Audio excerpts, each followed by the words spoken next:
Alhamdulillahirrabbilalamin, kembali lagi di Islam itu Indah. Masih di tema kita pagi hari ini berbicara tentang orang tua separuh waktu nih. Buat jamaah yang di rumah yang baru bergabung ya, kita ingatkan lagi. Tema kita hari ini adalah orang tua separuh waktu. Dengan bintang tamu yang menemani kita ada Soraya Larasati di studio.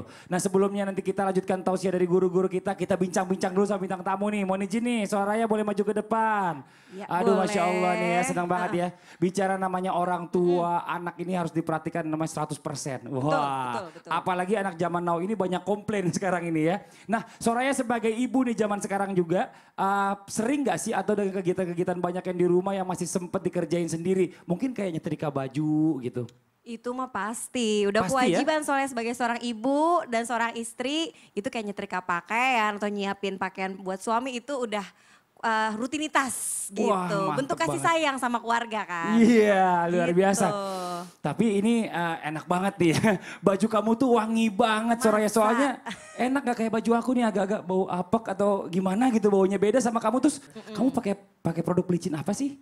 Nah soalnya aku pakai parfum Kiss Spray Gold produk 3 in 1 yaitu pelicin, pewangi dan pelembut pakaian dengan keharuman parfum mewah dan juga tahan lama. Wah Gitu. ada keunggulan lainnya nggak ya?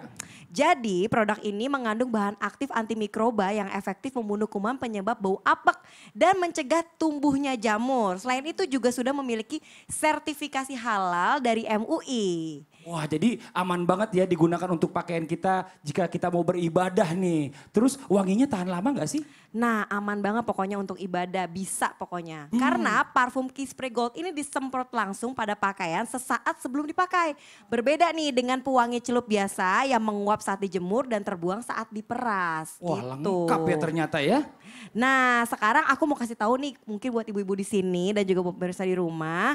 Tips menyetrika pakaian pakai Kiss Spray Gold. Oh boleh banget, yuk kita langsung Gitu. contohin aja ya silakan ya. Ini Iya. mudah-mudahan jadi ilmu buat semua nih. Ya, jadi yang pertama. Oke saya pegangin aja. Pertama pastikan ya setrikaannya tuh panas. Iya. Jadi jangan sampai nih kita nyetrika masih dingin gitu kan. Kok nggak licin-licin gitu kan. Terus kedua paparkan pakaian pada meja setrikaan seperti ini. Terus semprotkan pelicin dengan parfum mewah Kiss Spray Gold secara merata seperti ini. Nah setelah itu, nah kita menyetrika pakaian seperti ini. Oh gitu. Bagian dalam dulu ya. Jadi kalau misalnya nyetrika pakaian itu jangan sampai kena kancing atau kena sablon gitu. Iya, Nanti iya, kan iya. lebih nempel jadi nggak bagus gitu. Jadi pakaian mewah dan mahal, jadi harum penuh cinta, momen emas tidak akan terganggu lagi. Wah mantap banget nih. Abis ini saya mau kasih tahu ke istri saya juga untuk ganti pelicin dengan Kiss Spray Gold. Wah. Betul sekali, makanya jangan lupa pakai Kiss Spray Gold agar pakaian tetap licin, wangi dan sempurna dan jadi nyaman deh ibadahnya. Betul banget. Nih, kita kasih tahu semuanya sama-sama ya. Kiss Spray Gold, keharuman penuh sensasi, cinta yang abadi. Oke, dan jangan lupa juga nih untuk follow juga Instagramnya di mana, Ayah? Instagramnya di @kisspray_id karena banyak hadiah menarik gitu. Masya Allah, mudah-mudahan informasinya ini bermanfaat sekali buat semuanya. Alhamdulillah. Ini Masya Allah senang banget Ayah, terima kasih banyak atas infonya. Betul. Mudah-mudahan bermanfaat juga, dapat jadi jariah juga ya. Amin, amin, Pahala amin, jariah amin, juga buat amin. Ayah. Ya. Ayah makasih banyak, Ayah boleh Ya. duduk lagi. Sekarang kita lanjutkan lagi nih. Jamaah. Oh jamaah. Alhamdulillah. Buat jamaah yang ada di rumah nih, kita ingatkan lagi bicara masalah tentang tema kita pagi hari ini. Orang tua separuh waktu. Sekarang kita akan coba dengarkan kembali tausiah dari guru kita Ustadz Maulana. Mohon izin Ustadz, boleh maju ke depan. Iya. Ustadz, pengadilan terbaik ini adalah pengadilan Allah di akhirat kelak. Betul Ustadz ya, Masya Allah luar biasa. Orang tua yang dulunya bersama anak baik-baik ternyata di akhirat ini bisa jadi konflik. Karena anak menuntut orang tuanya karena merasa dia masuk neraka gara-gara orang tua yang gak ngajarin. Nah sekarang pertanyaannya, apakah orang tua yang separuh waktu itu bisa memberikan perhatian pendidikan kepada anaknya dan menjadi salah satu faktor orang tua menjadi musuh anak di akhirat Pak Ustadz? Mohon izin waktunya silakan. Jamaah, ternyata ada kalanya orang tua tidak sadar. Jangan sampai anak menjadi musuh baginya. Karena anak itu bisa jadi ujian buat orang tuanya. Bisa jadi apa? Musuh. Mudah-mudahan bisa jadi penyejuk hati. Ini yang kita harapkan. Ternyata dalam Al-Quran surah At-Takabun disebutkan di ayat 14. Hai orang-orang yang beriman, sesungguhnya di antara istri-istrimu dan anak-anakmu ada yang menjadi musuh bagimu. Maka berhati-hatilah kamu terhadap mereka. Dan jikalau kamu memaafkan dan tidak memarahi serta mengampuni mereka, maka sesungguhnya Allah Maha Pengampun lagi Maha Penyayang. Jadi bisa jadi anak itu jadi musuh bagimu. Mohon maaf tanpa menyakiti siapapun. Ada kan anak yang durhaka sama orang tua jadi musuh? Ada. Tapi bisa jadi ada anak yang menyelamatkan orang tuanya. Insya Allah ada. Mudah-mudahan kita mendapatkan saling menyelamatkan. Karena ketahuilah orang-orang yang akrab saling mengasihi pada hari itu sebagian menjadi musuh bagi yang lainnya. Kecuali satu. Jikalau mereka bertakwa. Kalau mereka bertakwa tidak akan jadi musuh. Maka jadikan anak kita anak yang bertakwa kepada Allah yang senantiasa akan menyelamatkan kita. Betapa banyak anak yang mendoakan orang tuanya. Memohon ampunkan orang tuanya. Ada orang tua yang naik derajatnya di hari kemudian. Kenapa aku bisa naik derajat saya? Karena doa dari anak-anakmu. Iya, ini yang kita harapkan. Hai orang-orang yang beriman, peliharalah dirimu dan keluargamu dari api neraka yang bahan bakarnya adalah manusia dan batu. Penjaganya adalah malaikat yang kasar dan keras dan tidak mendurhakai Allah terhadap apa yang telah diperintahkannya. Mereka senantiasa mengerjakan apa yang diperintahkan. Ini pembelajaran besar buat kita dalam surah At-Tahrim ayat 6. Makanya ketika anak akan jadi musuh jikalau terjadi 3 hal. Yang pertama, anak akan menjadi musuh ketika haknya terabaikan. Ketika haknya terabaikan, seakan-akan anak menuntut. Jikalau kurang tidur, sakit kepala. Jika tidak mandi, bau dan gatal. Jamaah.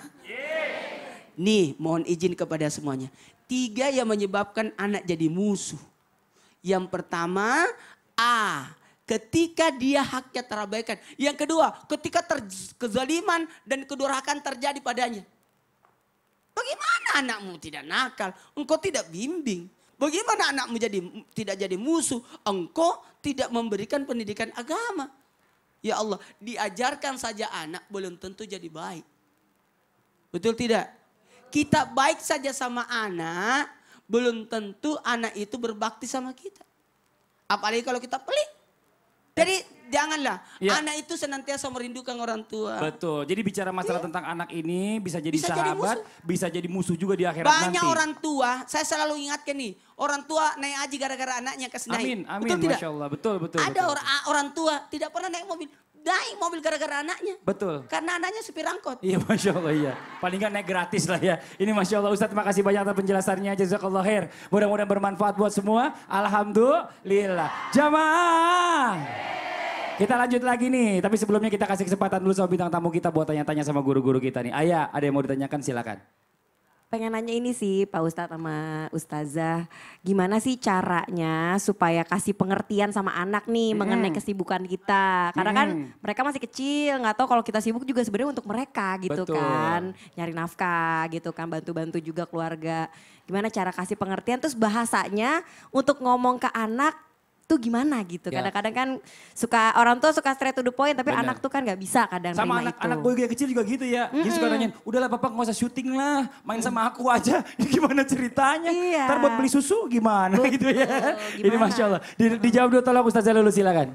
Iya Masya Allah ya, ini bunda yang solehah dari Cibarusa langsung ke Bali, luar biasa sekali. Insya Allah mudah-mudahan Allah beri keberkahan, kemudahan dalam mendidik anak-anak. Bagaimana kita mengungkapkan bahwa kita sibuk kepada anak-anak ya. Ada fase Ibnu Sina yang mengatakan sab'un amir, sab'un asir, sab'un wazir. Jadi usia 0 sampai 7 dididiklah sebagaimana raja ya. Kemudian usia 7 sampai 14 ibarat tawanan, 14 sampai 21 tahun yakni Perdana Menteri ya, itu sahabat bagi orang tuanya. Artinya apa? Likulli maqam maqal. Jadi setiap perkataan ada tempatnya. Ketika bicara dengan anak usia 0 sampai 7 tahun mereka tidak mengerti yang abstrak, mereka lebih paham yang konkret.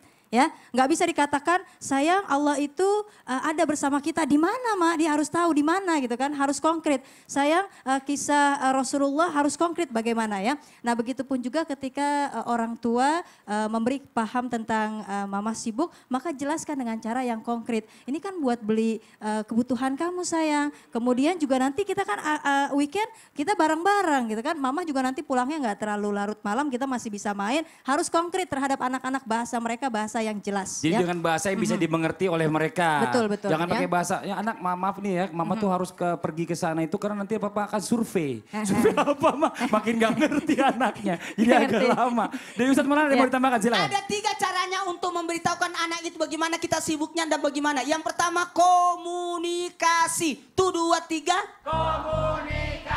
Komunikasi. Tidak pernah berhenti kita bercerita. Tadi di kantor aduh begini loh, ada begini aja. Kalau kamu bagaimana? Jadi akrab betul. Jadi anak itu tahu, oh cerita di kantor begini, kerjaan bapak begini. Diceritakan. Kalau saya sih aman. Apa tuh amannya Ustadz? Anak saya nonton tiap hari. Oh iya benar-benar. Yang kedua, dia lihat aku, oh abahku lagi di TV. Yang kedua, mohon maaf, libatkan anak dalam pekerjaan kita. Pegangin tas abah. Dia datang langsung ambil tas kita. Itu kan melibatkan. Libatkan, kalau ada waktu, ada acara kantor, ajak anak kita ke kantor. Supaya lihat pekerjaan kita. Oh ternyata kerja orang tua aku begini loh. Dulu Usah dipandang remeh. Ketika datang bapaknya ke sini, aduh anakku subuh-subuh sudah ke sini. Kan begitu ya? Betul. Jadi aman. Yang ketiga, usahakan kasih tugas sama anak. Kamu tugasnya ini, kamu tugasnya ini. Jadi ada timbul kepercayaan. Jadi keterlibatan harus penting nih. Masya Allah ya. Ayah jelas Ayah bagus banget Jelas, pertanyaannya. jelas. Tadi sudah dijelaskan juga oleh para guru-guru kita. Mudah-mudahan tadi apa yang ditanyakan Ayah juga bermanfaat buat yang lainnya. Alhamdulillah. Jamaah. Nah ini buat jamaah semua yang di studio dan juga jamaah yang ada di rumah. Jangan kemana-mana, setelah ini kita akan lanjutkan lagi. Masih tentang pembahasan tema kita hari ini, orang tua separuh waktu. Jangan kemana-mana, jangan pindah-pindah channel, tetap di Islam Itu Indah. Jamaah! Oh jamaah! Alhamdulillah.